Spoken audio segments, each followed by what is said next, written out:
Ladies and gentlemen, welcome to Wealth Dom. And some of the major banks have reported their earnings, so we're going to go through a couple of them. But in this video, we're especially going to talk about Wells Fargo reported earnings Q4 2024, and here's their financial results. The presentation, I'm going to leave a link for this in the description below, and also I'm going to leave a link to everything, my entire summary. I'm going to read to you right now, which is on my blog right now, so you can check it out after you watch this video. Of course, there are more details there. So Wells Fargo reported their solid performance for the fourth quarter of 2024. The latest financial results underscored the bank's robust revenue growth, strong profitability, and commitment to deliver value, as always, to shareholders. So let's take a look at their key features. So let's take a look at revenue and net income. Wells Fargo reported net revenue of $20.4 billion, which is down slightly, reflecting a 7% increase year to year. The net income of the fourth quarter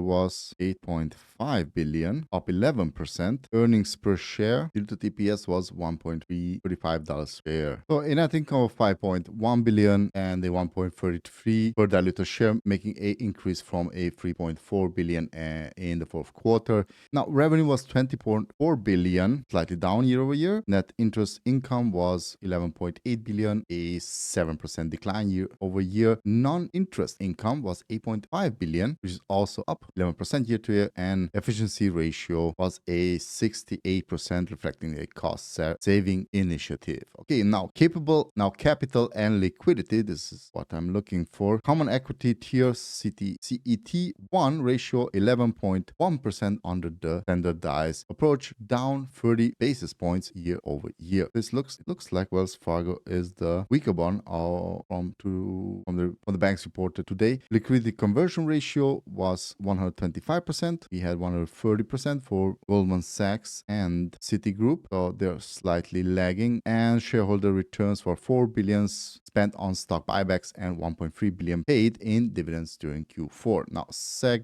let's see. Segment performance, consumer banking and lending. Revenue was $8.98 billion, down 6% year over year. Now, the key drivers for this was decline in auto and personal lending due to lower balance and compressed loan spreads, of course. Growth in credit cards, revenue up 3%. That is surprising. I was expecting more, supported by higher fees and transactional volumes. Now, let's talk about corporate and investment banking, also one of their segments. The revenue was $4.6 billion, down 3%. So the first one was down 6%, and now it was down 3%. Where they reported positive earnings.